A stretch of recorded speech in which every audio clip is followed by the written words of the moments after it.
Welcome to everyone. Today in this video we will discuss how to fix no signal issue on Samsung A04S.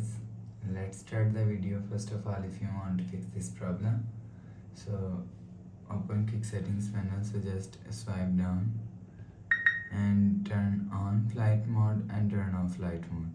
Turn on or turn off flight mode 1 to 3 times. After the process, go back to home screen. You will see your problem is solved. But if it not solved, if you want to fix this problem, so restart device, just click and hold side power button and click on this restart icon. Again tap on this restart icon, you will see your phone is restart.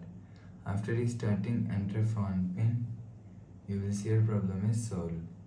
But if it's still not solved,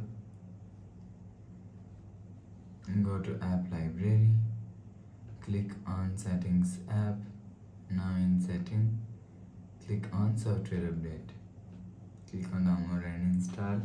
You will check your software update is latest. If it not latest, update your software latest.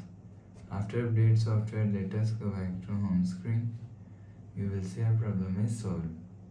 But if it's still not solved, click on settings app, scroll down to and click on general management, click on reset and reset network setting. Reset setting, enter phone pin, click on continue. Again tap on reset. You will see your problem is solved. But if it doesn't fix this problem, so reinsert SIM card, remove SIM tray, cleaning. After cleaning, again insert SIM card. You will see your problem is solved. So please subscribe for more new latest videos. Thanks for watching.